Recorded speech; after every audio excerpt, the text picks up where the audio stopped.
신약성경 에베소서 6장 1절에서 4절까지의 말씀입니다. 한 목소리로 다 같이 합독하시겠습니다. 찾으신 줄로 믿고 합독하시겠습니다. 시작. 자녀들아, 주 안에서 너희 부모에게 순종하라. 이것이 옳으니라. 내 아버지와 어머니를 공경하라. 이것은 약속이 있는 첫 계명이니 이로써 내가 잘되고 땅에서 장수하리라. 또 아비들아, 너희 자녀를 노엽게 하지 말고 오직 주의 교훈과 훈계로 양육하라. 아멘. 오늘은 어버이 주일입니다. 이미 어버이날이 지나가기는 했지만 현명한 어버이로 이 땅에서 장수의 복 누리시기를 축복합니다. 아멘. 에베소서는 빌립보서, 골로새서, 빌레몬서와 함께 옥중 서신으로 사도 바울이 로마의 감옥에서 기록한 것이죠. 소아시아의 7교회에 회람령으로 보내졌고 그리스도 안에 있는 모든 성도들에게 보낸 편지입니다. 오늘 본문은 가정의 온전한 일치를 위한 부모와 자녀 간의 생활을 말씀하고 있습니다. 6장 1절의 말씀을 한번 보시죠. 자녀들아, 주 안에서 너희 부모에게 순종하라. 이것이 옳으니라. 이렇게 말씀하고 있습니다. 아멘입니까?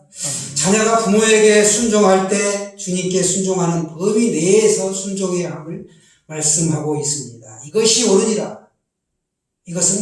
이것이 본성이니라 라는 뜻입니다. 본성은 우리가 가르쳐주지 않아도 자연스럽게 알 수 있는 천륜입니다. 부모 사랑은 천륜으로 받아들여지고 가르쳐주지 않아도 자연스럽게 알 수 있는 것이죠. 그러니까 천륜이기 때문에 그 권위에 우리가 순종해야 되는 것입니다. 한문에 어버이를 지칭할 때 어버이, 부친, 모친, 어버이 친자를 사용해서 부모를 표현하고 있습니다. 이게 뜻글자라는 사실을 알고 계시죠? 시골에는 닷새 만에 장이 서게 됩니다. 5일장이죠. 아들은 그동안 모은 나무짐을 등에 지고 장터에 팔러 나갑니다. 집에 계시는 어머니는 뜰 안에서 농사일과 집안일들을 하시죠. 그러나 생각은 온통 장에 간 아들에게 있죠. 오늘 갖고 간 물건은 팔았는지, 올해는 넘기지 말고 장가를 보내야 하는데 등등. 마침내 저녁이 되어 해가 미어미어 넘어가게 되는데도 아들이 아직 돌아오지를 않기에 저녁을 다 지어놓고 기다리다 못해 동구 밖으로 나갑니다. 그 언덕에 올라가 보니까 거기에 소나무가 있는데 사람들은 하나 둘 다 오게 되는데 아직까지도 아들이 보이지를 않습니다. 그래서 그 나무 위에 올라가서 서서 이렇게 멀리 보는 거예요. 아들이 어디만큼 보이나. 나무 위에 올라가서 서서 바라본다 하여 그 모습을 어버이 친자로 한자로 표현하고 있습니다. 여기에 버금가는 한자가 효도효자네요. 아들은 이제 갖고 간 것을 늦게까지 다 팔고 고등어 몇 마리를 사가지고 어머니께 드릴 물건들과 같이 사들고 꾸역꾸역 옵니다. 그때 이제 동구 밖에서 어머니를 만나죠. 어머니, 다리 아프실 텐데 왜 여기까지 나오셨어요? 제가 업어드리겠습니다. 제 지게 위에 타세요. 이렇게 지게 위에 태워오는 모습이 한자의 효도효자라는 것입니다. 노인을 업고 오는 아들의 모습, 그게 바로 효도효자입니다. 이러한 한자의 모습, 어버이 친자와 이 효도효자가 가정에 있을 때 그 가정은 복을 받지 않을 수가 없는 것이죠. 2절에 보시면 내 아버지와 어머니를 공경하라. 이것이 약속이 있는 첫 계명이니. 아멘. 제 출애굽기 20장 12절과 신명기 5장 16절을 보시게 되면 거기에 제5계명이 나옵니다. 제5계명 뭐죠? 내 부모를 공경하라. 그렇죠? 그런데 이게 제6계명이 그 뒤에 나오는데 살인하지 말라. 살인하는 게 얼마나 큰 죄입니까? 그런데 그거보다 더 중요한 게 내 부모를 공경하라 라는 것입니다. 그런데 가끔 내 부모를 공경해야 함에도 불구하고 부모를 공격하는 사람이 있다는 거예요. 엊그제 뉴스에 보니까 자식이 부모를 80대 노모를 구타해가지고 교도소에 갔습니다. 그런데 정작 그 노모가 가가지고 나는 자식에게 맞은 적이 없습니다 라고 증언을 했다는 거예요. 참 이렇습니다. 우리가 부모를 공경해야만 하는 것은 본받을 것이 있는 훌륭한 부모이어서가 아니다라는 것입니다. 구하라의 모친이 구하라가 죽기 며칠 전에 병상에서 간호를 하고 이제 죽은 다음에 그 막대한 유산을 5대5로 나눠 갖자라고 해가지고 지금 소송이 붙어 있죠. 친권과 양육권 모두를 포기하고 20년이 세월이 흐른 시점에 와가지고 구하라가 많은 유산을 남겨놓다 보니까 현행법에서는 그걸 주도록 돼 있어요. 그러니까 이게 지금 사회적인 큰 이슈가 되고 있습니다.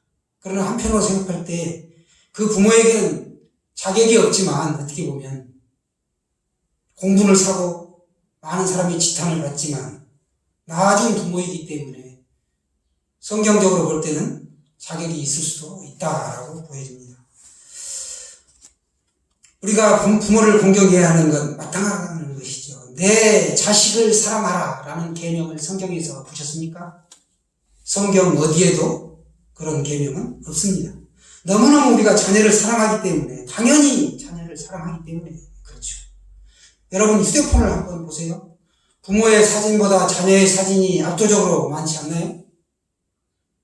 사랑하는 여러분, 내 생명을 전달해준 부모님을 잊지 마시기 바랍니다. 우리가 부모님을 한결같이 어디 가나 나이 드시고 이 부모님들을 보면 한 말을 또 하고 또 하고 계속 되뇌이십니다.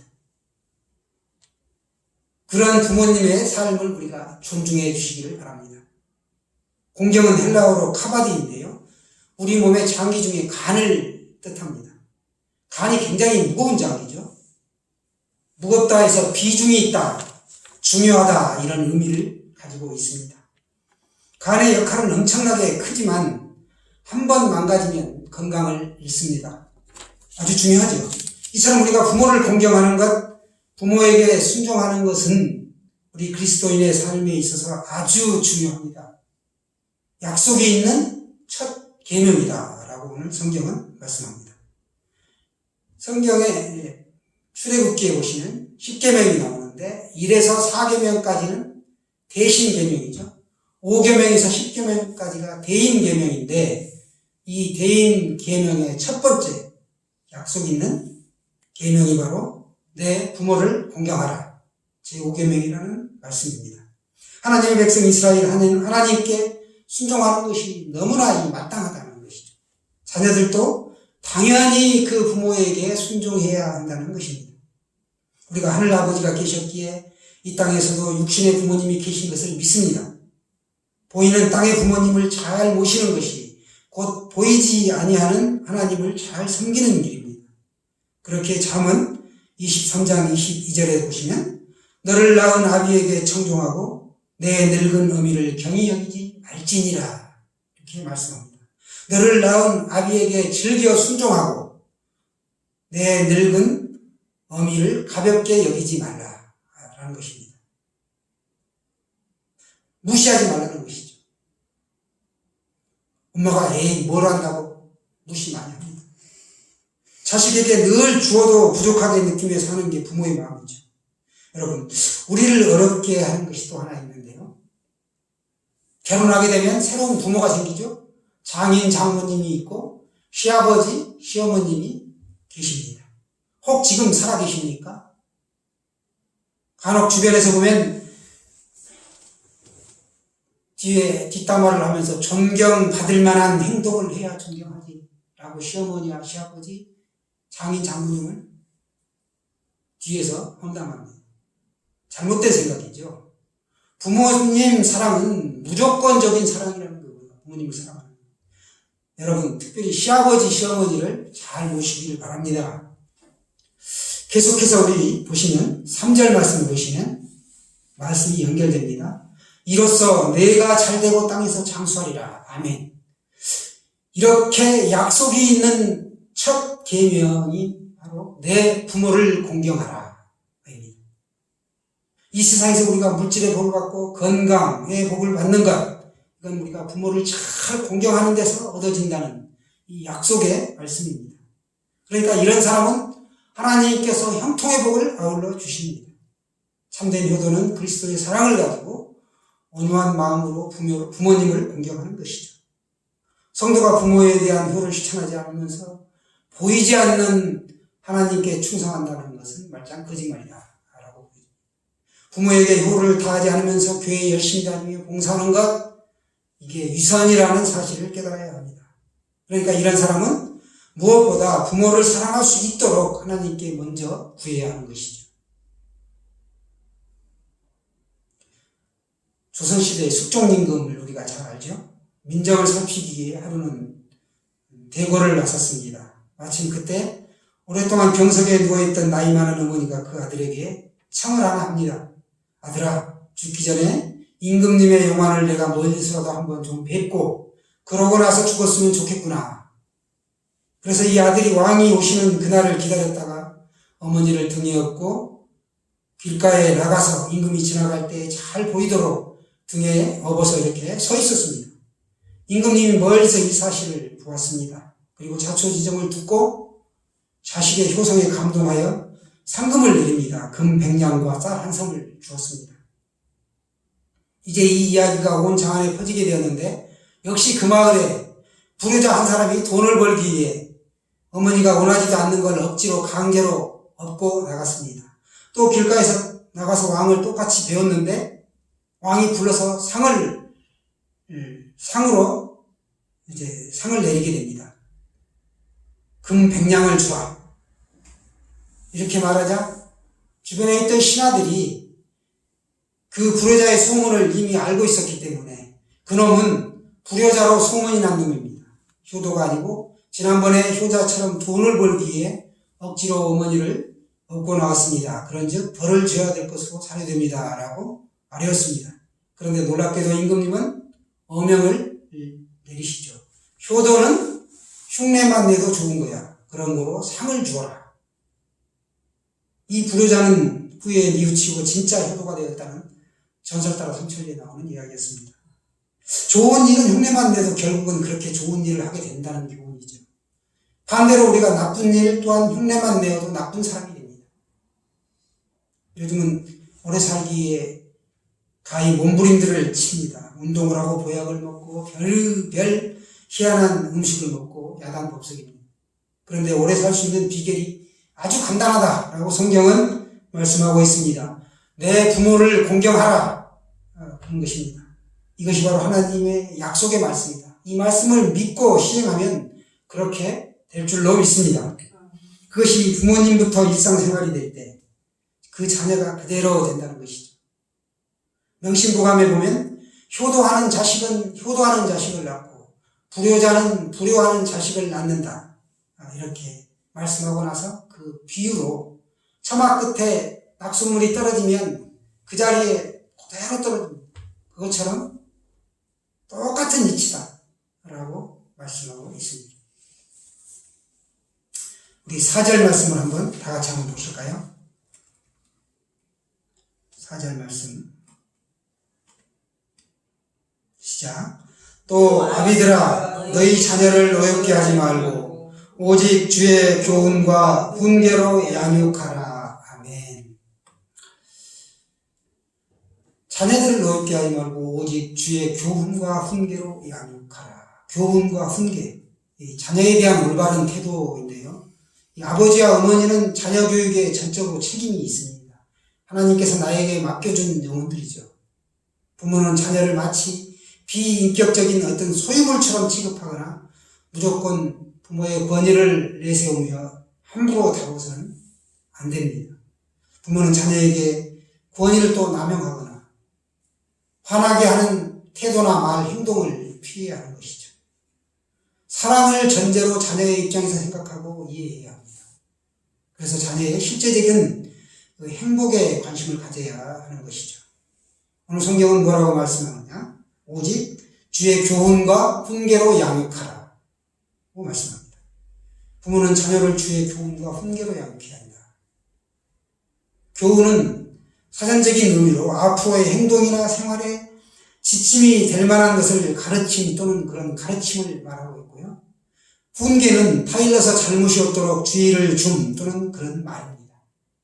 그러니까 부모는 반드시 이런 교훈과 훈계로 자녀를 가르쳐서 그리스도인으로 성장할 수 있도록 길러야 합니다. 하나님의 우주적 섭리의 출발점은 개인의 구원이죠. 그 다음은 이상적인 가정생활입니다. 가정은 부부가 하나가 되고 부모와 자녀가 하나 되므로 하나님의 뜻을 온전히 이루어 나가는 것입니다. 어버이날입니다. 그냥 자식 낳아서 어버이 되는 것이 아니죠. 어버이 자리로 돌아가는 날이 어버이날이다 라고 한번 상기해 보시기 바랍니다. 최근에 N번방 사건이 굉장히 사회적인 이슈가 됐고 언론지상에서 시끄러웠습니다. 그때 그 부모는 어디에서 무엇을 하고 있었는가 라고 묻고 싶습니다. 물론 사회 전체의 구조적인 악이 또 문제가 있습니다. 여러분, 하나님 앞에서 우리가 자녀를 위해 부르짖고 울어야 합니다. 즉 기도로 자녀를 살리는 것입니다. 하나님 앞에 기도하는 것 외에는 방법이 없습니다. 기도할 때 하나님께서 지혜를 주시고 길을 보여주시는 것이죠.